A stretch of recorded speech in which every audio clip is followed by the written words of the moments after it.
For as long as I can remember, my family's universe revolved around a single son, my younger sister, Jessica.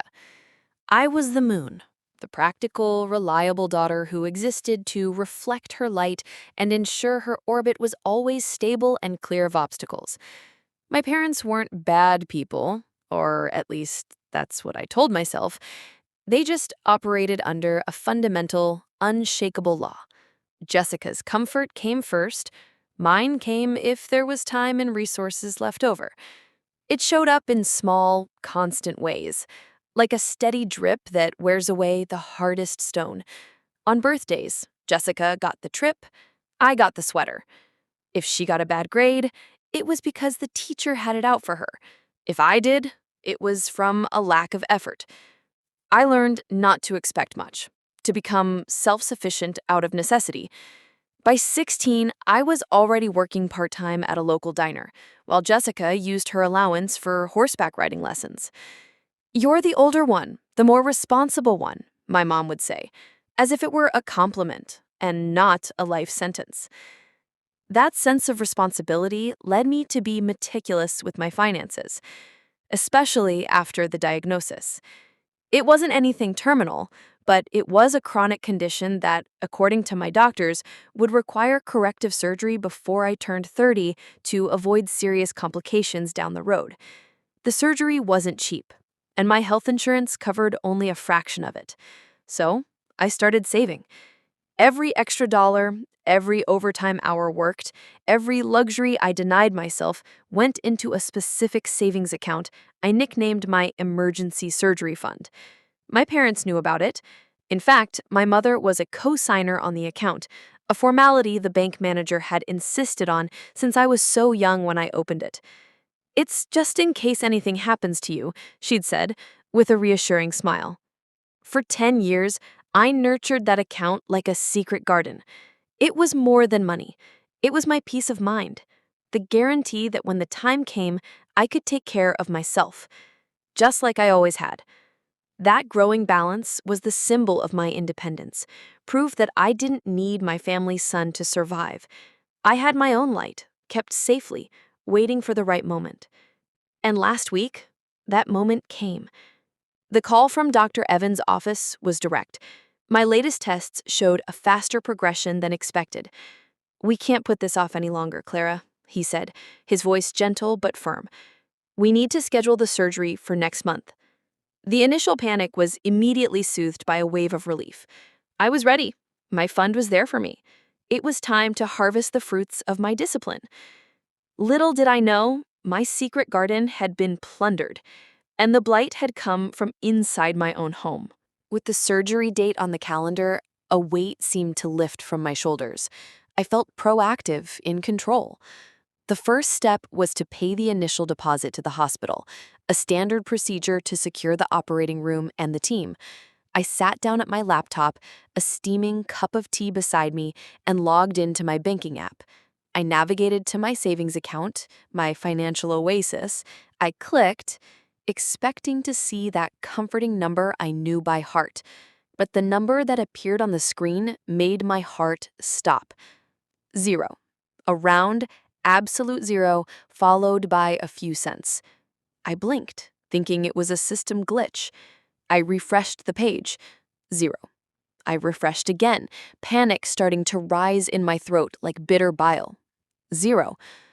I pulled up the statement, my hands shaking so badly I could barely control the mouse. And there it was, a single transaction, made 3 days prior.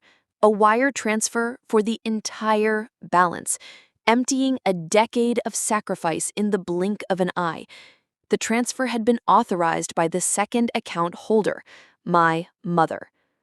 I don't remember driving to my parents' house. The next thing I knew, I was standing in their living room, tablet in hand, showing them the screen. My dad looked away, uncomfortable. My mom, however, crossed her arms, a defiant look on her face.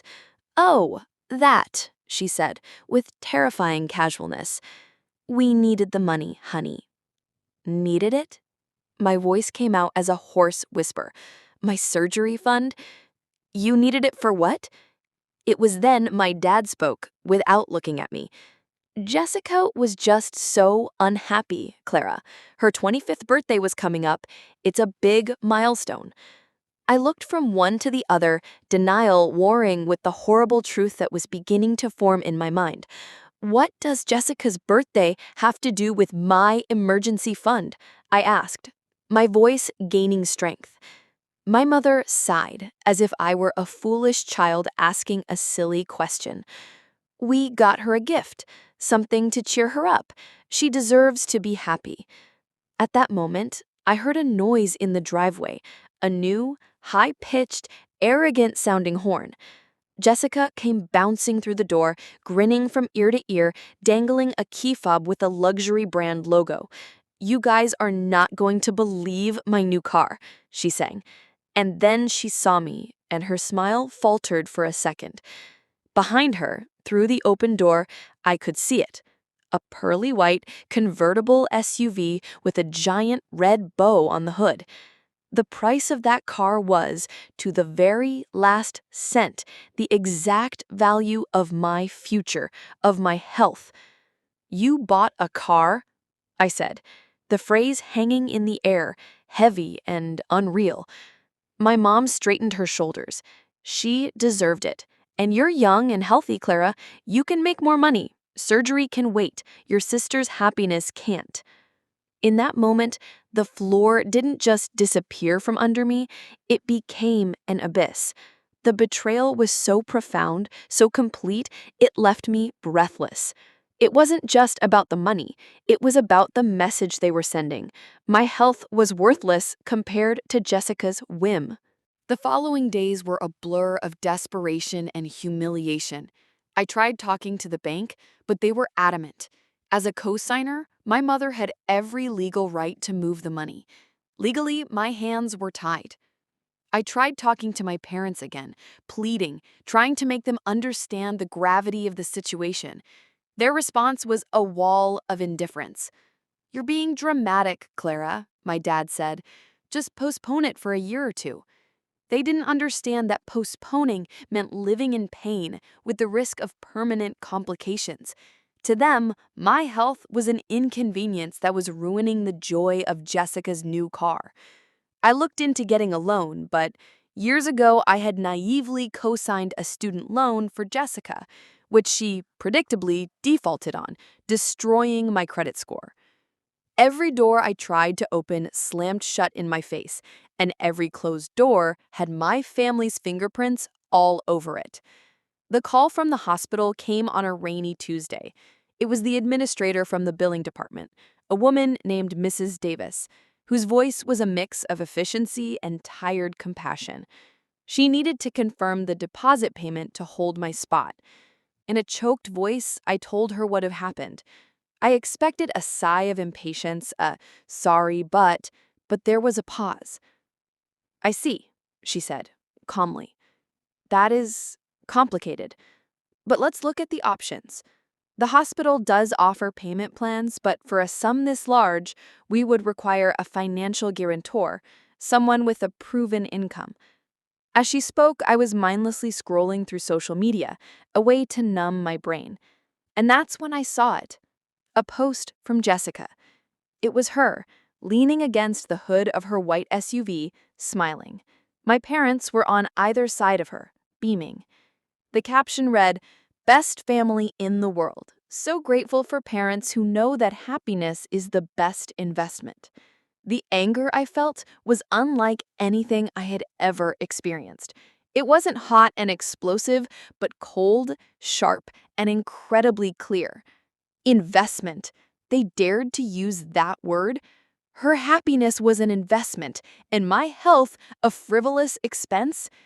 Mrs. Davis's words echoed in my mind. A financial guarantor with a proven income. My parents fit that description perfectly. They had good jobs, a paid-off house, a comfortable life. A life they had built partly on my compliance, on my silence. The anger morphed into an idea. It wasn't an idea of revenge, not at first. It was an idea of pure logic, of poetic justice. If they believed happiness was an investment, then they should bear the cost of their investments. They made the transaction. They created the debt. The responsibility was theirs. The thought solidified, moving from a vague possibility into a concrete plan of action. I was done begging. I was done being the victim. I was simply going to redirect the consequences to their rightful owner. The next day, with a calmness that surprised me, I called Mrs. Davis back at the hospital. "Good morning, Mrs. Davis. This is Clara," I began, my voice firm and steady. "I have the information for the financial guarantor for my surgery." There was the sound of typing on the other end. "Excellent, Clara. Can you give me the details?" And I did. I provided my parents' full names, their home address, the same house where I grew up being invisible, their phone numbers, and even their places of employment. Mrs. Davis paused. "Just to confirm, your parents have agreed to be the guarantors?" "In a more direct way than you can imagine," I replied, my tone neutral. "The money for this surgery was in a joint account. They withdrew the entire amount for a non-essential purchase. Therefore, they are in fact financially responsible for covering the cost they created. I have the bank statement proving the transaction if needed." The silence on the other end of the line was different this time. It wasn't confusion, but understanding. "Understood, Clara. Leave it with us. We will contact them to formalize the payment plan." I hung up the phone and felt a strange lightness. There was no joy, no malice. There was only the feeling of having put a puzzle piece in its proper place. 2 days later, my phone exploded. It was my mother. I had never heard her scream like that. Her voice was a shrill mix of fury and disbelief. "What kind of monster are you? How dare you set the hospital on us? They're billing us a fortune. They're threatening our credit." I waited for her to take a breath, then replied with that same calm. "I didn't do anything, Mom. I just forwarded the bill to the people who spent the money. You made an investment in Jessica's happiness, remember? This is the invoice." She sputtered, at a loss of words. But, but we don't have that kind of money now. We spent it on the car." "That sounds like a cash flow problem. Perhaps you should consider liquidating some of your recent investments." I could hear my dad yelling in the background, calling me ungrateful, a traitor. The irony was so thick I could almost touch it. Jessica got on the phone.